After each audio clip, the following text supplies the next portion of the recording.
And now it's time for Bandanpreet Mahajan to come onto the dais and deliver her impromptu speech.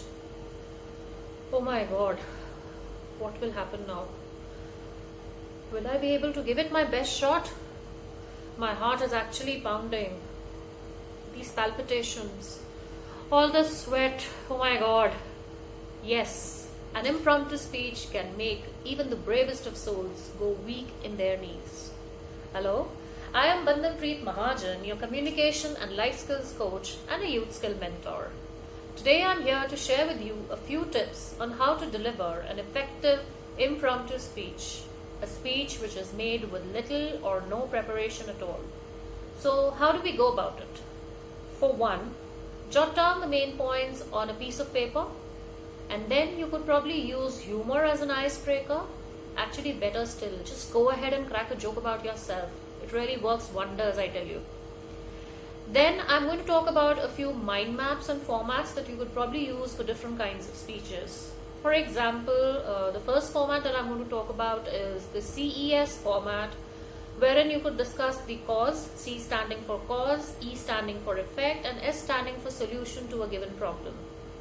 Second, you could use the PPF format, which is the past, the present, and future format. So you could talk about something, how it was in the past, how it is at present, and how do you go about doing it in the future. And then we could talk about the P format, which is PEA, mutton, P.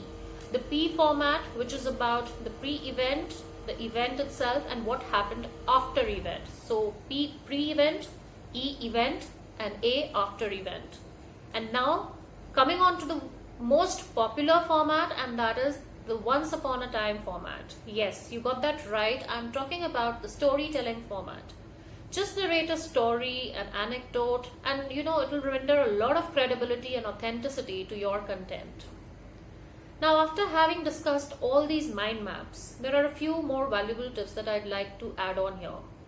First of all, start easy and go slow. Establish a good rapport with your audiences. Maintain a good eye contact. Also, mind your body language, because ultimately what you communicate to your audiences is 75% through your non-verbal cues or your body gestures, and only 25% of it is communicated through what you're actually speaking in the form of verbal cues. Don't digress too much from the topic. In fact, don't get swayed away by emotions. And when you're trying to conclude, probably you could, paraphrase the entire thing and put down a very effective and strong message or slogan or a quotation also. So do that, and then also make sure that you have time enough to answer questions from the audiences towards the end. And yes, if you do get stuck up somewhere, you could, make it look like a meaningful pause, like a purposeful pause, and I assure you, most of the time, your audience would not even notice it. So hope these tips prove useful to you.